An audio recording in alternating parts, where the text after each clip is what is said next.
हमारे बीच जेवीकेएसएस के supremo tiger Jairam मातो जी हैं। सीजीएल वाले मामले में बात कर लेते कि बार बार झारखंडी छात्रों के साथ ही ऐसा क्यों हो रहा है, बार बार प्रश्न लीक हो जा रहा है। बिल्कुल, ये बहुत ही दुर्भाग्य का विषय है और बहुत ही शर्मनाक विषय है। राज्य सरकार इतनी उम्मीदों के साथ जनता सरकार को बनाने का काम करती है, सरकार को चुनने का काम करती है और रिजल्ट में जब इस प्रकार की खामियां, गड़बड़ी और कई वर्षों के अरमान, सपने कुछ पल भर में चकनाचूर हो जाते हैं तो कहीं ना कहीं एक छात्र के लिए उस समय एक ऐसी स्थिति होती है, कोई आत्महत्या तक का प्रयास करता है। तो मेरे हिसाब से एक लोकतांत्रिक देश में झारखंड जो असंख्य बलिदान संघर्ष के बाद मिला है, ऐसे झारखंड में अगर झारखंडी की ये दुर्दशा कहीं ना कहीं शर्मनाक है, पीड़ादायक है। पूरा छात्रों में आक्रोश का माहौल है। आज शाम को जगह जगह पुतला दहन है। आप जेवीकेएसएस भी क्या आज पुतला दहन कर रही है? हाँ, निश्चय हमारी छात्र इकाई पुतला दहन कर रही है। रांची के अल्बर्ट एक्का चौक में पुतला दहन कर रही है, धनबाद रणधीर वर्मा चौक में पुतला दहन कर रही है, गिरिडीह में पुतला दहन कर रही है, रामगढ़, रांची इत्यादि विभिन्न हजारीबाग सभी जिलों में जहाँ जहाँ हमारे संगठन का विस्तार हुआ है, जहाँ जहाँ हमारे संगठन की विचारधारा पहुंची है, हम लोग छात्रों के साथ हैं और इस लड़ाई में, इस आंदोलन में उनके साथ खड़े हैं। क्यों बार बार ये पेपर लीक हो रहा है, धांधली हो रहा है? सिर्फ झारखंड में और भी स्टेट में परीक्षाएं हो रही है, नौकरियां दी जा रही है छात्रों को। यहाँ के छात्रों के भविष्य के साथ खिलवाड़ हो रहा है बार बार। देखिए, इसके लिए कहीं ना कहीं सिंडिकेट काम कर रहा है। मैं बार बार कह रहा हूँ, झारखंड की जो परिस्थिति है, कुछ दिन पहले धनबाद में 26 नेत्रहाट की सूची निकली थी, 26 बच्चों का एडमिशन हुआ जिसमें मैक्सिमम बिहार यूपी के लोग थे, बिहार के लोग थे। तो कहीं ना कहीं केवल झारखंड को ही लूट का बाजार बनाया गया। यहाँ के लोगों को अपने पीछे गुलाम बना के रखा गया। आज भी बाहरी राज्य के लोग, अन्य राज्यों के लोग यहाँ के हक हुकूक पर अधिकार करते हैं। और सही है, जो वायरल हुआ है, जहाँ से धांधली हुई है, जहाँ से गड़बड़ी हुई है, वहाँ पटना में उसकी साजिश रची गई है। तो पटना तो हमारे राज्य में नहीं है, ना हमारे राज्य का वो क्षेत्र है। तो स्पष्ट आप जान सकते हैं कि गैर जो लोग हैं, इस राज्य के नहीं है, जो इस राज्य में लूटने की मंशा से आए हैं। और वो पूरा एक सिंडिकेट, बहुत बड़ा सिंडिकेट यहाँ काम कर रहा है। तो क्या ये बार बार बिहार में ही खेला क्यों हो रहा है? झारखंड का पेपर है, यहाँ के छात्र एग्जाम नहीं, यहाँ के ना छात्रों में इस प्रकार की कदाचार की भावना है, ना यहाँ के जो पदाधिकारी हैं उनमें कदाचार की भावना है। जो हमारे राज्य के नहीं है वही चाहते हैं कि राज्य आगे ना बढ़े, उन्नत ना करे। और वो जानते हैं कि ये जो इम्तहान देने वाले छात्र ही राज्य के भविष्य है, ये हमारी बैक है, ये हमारी रीढ़ की हड्डी है। इन्हें बार बार झकझोरा जाएगा, इन्हें बार बार डिमोटिवेट किया जाएगा तो ये राज्य कभी स्टैंड नहीं हो पाएगा। और ये लोग चाहते हैं कि राज्य ही स्टैंड ना हो। इसलिए आज शर्मनाक है कि बार बार प्रश्न पत्र लीक होता है, बार बार सपने चकनाचूर होते हैं। ये कहीं ना कहीं दुखद विषय है। जयराम मातो अभी तक का स्टैंड क्लियर नहीं ना। अब लाइव आकर अभी छात्र इसमें बोले, आप छात्र का राजनीति करते करते नेता बन गए झारखंड का, लेकिन अभी तक आप इस मुद्दे पे खुलकर बोले नहीं। देखिए, आप हमारे शकल से देख सकते हैं हमारी स्थिति बहुत खराब है। आज विकास प्रकाश की साल भर में तो उस मूर्ति का अनावरण था, तो उस अवस्था में काफ़ी दुखी और पीड़ित हम भी हैं। लेकिन हमने भी स्टेटमेंट देने के लिए अब बाकायदा शाम को हम भी लाइव आएंगे और उस विषय पर अपनी बात को रखेंगे।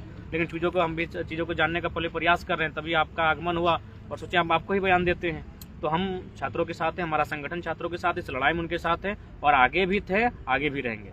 छात्र मांग कर रहा है सीबीआई का, और 4 तारीख का जो एग्जाम होने वाला है दूसरे, वो भी रद्द करने का मांग कर रहे हैं। हाँ, बिल्कुल, सीबीआई जांच होनी चाहिए, इम्तहान रद्द होने चाहिए और 15 दिनों के अंदर एक साफ सुथरा एग्जाम कंडक्ट किया जाना चाहिए, ताकि जो हताशा और जो निराशा है, और होम सेंटर के साथ जो बच्चे, जो कि आप बार बार 250 किलोमीटर, कोई 300 किलोमीटर की दूरी के साथ नहीं आएगा। 700 किलोमीटर तक लोग तय करके एग्जाम देने के लिए आए। नहीं, होम सेंटर बिल्कुल। अब होम सेंटर अगर प्रखंड वाइज होम सेंटर दे, चूंकि उनको बार बार अपने पैसे का खर्चा नहीं करेंगे। आप तो बहुत अच्छा काम किया, आपके साथ हमारे भी संगठन के साथ ही बहुत अच्छा काम किए कि उन्होंने जो दूर दराज के छात्र थे उनको रहने का सुविधा दिया। किसी ने पंचायत भवन ने, किसी ने अपने आवास में, बहुत सारे न्यूज चैनल ने भी दिया, तो उसके लिए बहुत अच्छा काम हुआ। लेकिन बार बार अगर वो इस तरह की व्यवस्था नहीं कर पाएगा, ना राजकुमार मंडल कर पाएगा, ना बाकी लोग कर पाएंगे, तो इसलिए अगली बार जब परीक्षा हो, चूंकि आपने सरकार दोषी है, चूंकि सरकार के दायरे में ये सारी चीजें आती है, संस्थाएं आती हैं, तो कहीं ना कहीं इस पाप को धोने के लिए आप 15 दिनों के अंदर पहले इसकी सीबीआई जांच हो, बाकी इम्तहान को रद्द किया जाए और 15 दिनों के भीतर इसी एग्जाम को इन्हीं अभ्यर्थियों को उनके होम सेंटर में, अगर कोई तुपचाची प्रखंड का है तो उसको तुपचाची प्रखंड में सेंटर दिया जाए। इस प्रकार मैंने 10+2 का 10 का एग्जाम का सेंटर दिया जाता है। जयराम मातो मांग कर रहा है, लेकिन झारखंड के और नेता कहाँ है? अभी तक वो मौन नजर आ रहे हैं। देखिए, अब वो तो उनका विषय है, वो ऐसे भी छात्र के मुद्दों पर वो बोलते नहीं है, उन्हें डर लगता है। लेकिन हम लोग स्पष्ट कहेंगे, 15 दिनों के अंदर एक साफ सुथरा फेयर एग्जाम का कंडक्ट हो और तमाम जो अभ्यर्थी हैं उनको बोलिए अपना डिपार्टमेंट दीजिए, सब इस पर लग जाए और बिल्कुल प्रखंड स्तरीय परीक्षा का केंद्र का आयोजन किया जाए, अपने प्रखंड में वो परीक्षा को लिखें और बिल्कुल प्रयास कीजिए। अगर छात्रों की संख्या ज़्यादा है तो शेड्यूल को बढ़ा दें, टाइमिंग को बढ़ा दें, दिनों को बढ़ा दें, पुलिस बल को भारी संख्या में तैनात करें अगर गड़बड़ी की आशंका हो, लेकिन एक ऐसा एग्जाम लगाएं जो लोग उम्मीद कर सके। आप ही जो वीडियो आप पोस्ट की, वहाँ सैलून चलाने वाला लड़का जो मैंने दो मैंने टैंकर को बदल के आया, बिल्कुल वो सत्य है। मैं भी आपके साथ खड़ा हूँ, मैं भी आपकी छोटी सी घटना बताऊंगा। आज हमारे मिथुन दा हैं बगल में होंगे, अगर पूछ लीजिएगा। हम लोग भी जब पीके और एमए पढ़ने के लिए जाते थे तो ईंट भट्टा को गाड़ी चलाते थे, ईंटा लेके जाते थे, उस गाड़ी में ऊपर चढ़ के जाते थे, गमछी ओढ़ के जाते थे। पीके और एमए उतरने के बाद पहले जाके नल में मुंह कान धोते थे, गमछी से पहुंचते थे, फिर क्लास अटेंड करते थे। हमारी क्लास की बहुत सारी चूंकि बालिकाओं की संख्या ज्यादा थी, पूछते थे कि क्या ये हुलिया बना के आते। बोले आप नहीं समझोगे, हम लोग धनबाद से 10 रुपए का भाड़ा है। बोले 10 रुपए के लिए क्यों ऐसा करते हैं? हम बोले 10 रुपए बचा लेते ना तो लगता है कि हम जंग जीत के आ रहे हैं। आप लोग नहीं समझोगे, आप धनबाद में रहते हो, आप फ्लैट में रहते हो। हम लोग जो जीटी रोड के माध्यम से गिरिडीह, डुमरी, टुंडी से आते हैं, जो बच्चे बोकारो, चास से आते थे धनबाद पढ़ने, उनके लिए 10 रुपए बचाना बहुत बड़ा बात होता है। बकायदा हम बिल्कुल, हमें याद है हमारा 11 से लेकर एमए तक का घटना याद है। हम लोग ईंट भट्टा की गाड़ी में कभी सीमेंट के ऊपर लोड होकर जाते थे, कभी पुआल बाटी गाड़ी पे लोड होकर जाते थे, कभी मजदूरों से सजी हुई गाड़ी में लोड होकर जाते थे। ठंड का समय था, सोचिए रात भर किस तरह से वो लोग ठंड गुजारा, बिल्कुल सुबह ही सेंटर 7 बजे पहुंचना था। ये बिल्कुल बिल्कुल, जब एक इंसान के जीवन में जो दुख आती है ना, उन दुखों में से एक बहुत उन दुखों में से ये है कि परीक्षा लिखा नहीं है, परीक्षा लिख के घर पहुंचा नहीं है।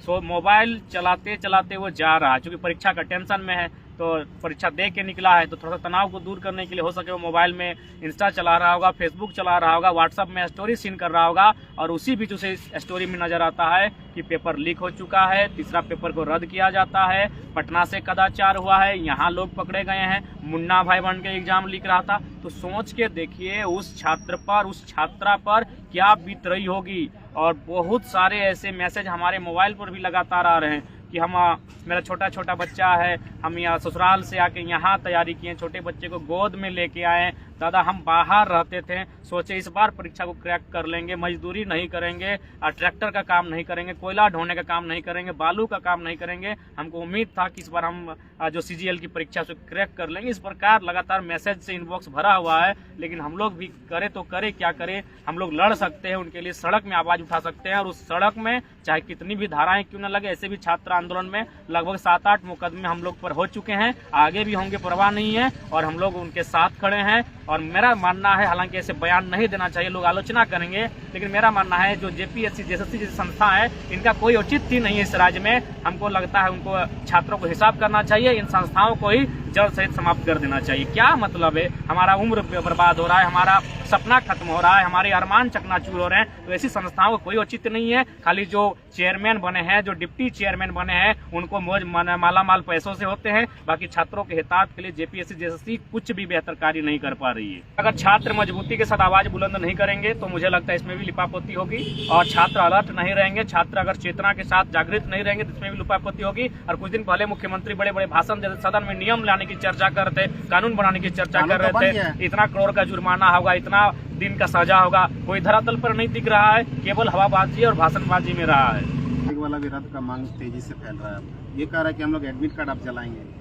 देखिए, अब मरता क्या नहीं करता, आज ये कुंठित स्वभाव ही, ये आक्रोशित स्वभाव ही एक विद्रोही को पैदा करती है। विद्रोही कोई माँ की कोख से जन्म नहीं लेता है, विद्रोही आपके समाज के बीच होता है। बताइए, यहाँ एक तरफ अमीरों की आमदनी प्रत्येक दिन करोड़ों होगी, लाखों होगी, और एक छात्र जो गरीबी को त्यागने के लिए, हर परिवार आज झारखंड की बात करें तो 50% से अधिक लोग गरीबी के साये में जीवन यापन कर रहे हैं, बहुत मुश्किल जीवन यापन कर रहे हैं। लेकिन उस परिवार में एक उम्मीद है कि उस परिवार में एक लाडला, एक लाडली है जो गरीबी से उसको मुक्ति दिलाएगी। कोई ना कोई है उस परिवार में, चाहे वो बेटा है चाहे बेटी है, और वह इंटर करता है, वो ग्रेजुएट करता है, वो मास्टर करता है, वो पीएचडी करता है, और एक परीक्षा की तैयारी करता है। और सीजीएल तो है ही आपका ग्रेजुएट लेवल का कंबाइंड एग्जाम है, यानी इस परीक्षा को पास करके उस गरीबी से भी वो पार पाना चाहता है। लेकिन आज सरकार की विफलता, ये ब्यूरोक्रेट्स की विफलता कहीं ना कहीं उस गरीबी की दलदल में उस परिवार को धकेलती है, और यही खाई आने वाले दिन एक विद्रोह का स्वर लेगी। और विद्रोह का मतलब होता है अपराध को जन्म देना, और अपराध माँ की कोख से जन्म लेकर नहीं आते हैं। कहीं ना कहीं सरकार की उदासीनता, ब्यूरोक्रेट्स की उदासीनता, उनकी असफलता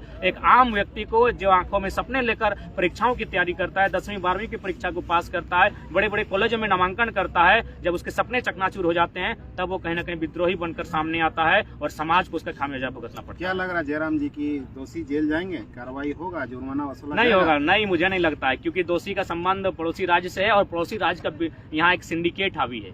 आने वाले 50 सालों में अगर आप जिंदा रहे, मैं दुआ करता हूँ आप जिंदा रहे, क्योंकि मुझे उम्मीद नहीं कि मेरी आयु उतना दिन जा पाएगी। इतना मुखर होकर झारखंड में कोई नहीं बोला है, कब कौन गोली हमारे सीने और सर को आर पार जाएगी कहना मुश्किल है। राजकुमार आप जिंदा रहेंगे, 50 साल बाद आप झारखंड की स्थिति देखिएगा, क्योंकि आप जहाँ हैं बरवड्डा में देख लीजिएगा, दो तरीके से झारखंड को लूटा जाएगा। एक हमारे एग्जाम में स्टूडेंट को डैमेज करके और दूसरा हमारी जमीनों को कॉर्पोरेट को बेचकर, बाहरियों को बेचकर, ये लगातार ये शुरू हो चुका है। धनबाद की स्थिति बेकार से बेकार हो चुकी है। अभी देखिए एक साथी आया, बोला हमको पता नहीं था, हमारा 4 एकड़ 5 एकड़ जमीन एक गैर झारखंडी लूट चुका है, वहाँ वो मकान बना चुका है, मार्केट बना चुका है। सामने से मैं देख रहा था कि यूपी बिहार से भारी संख्या में धनबाद लोग एग्जाम देने के लिए आए थे इस बार।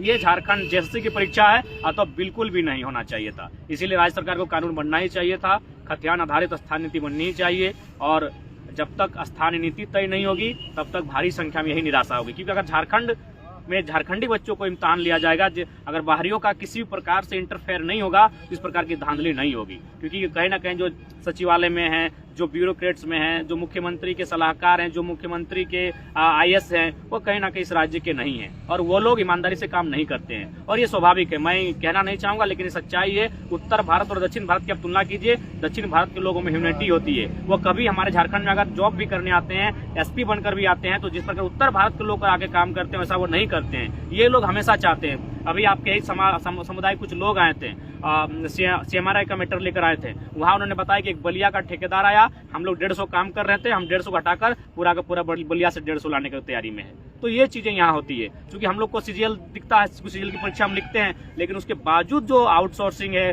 जो आपका प्राइवेट सेक्टर है, जो पब्लिक सेक्टर है, वहाँ भी बहुत बड़ी बड़ी धांधली होती है जिसका हम लोग अंदाजा नहीं लगा सकते हैं।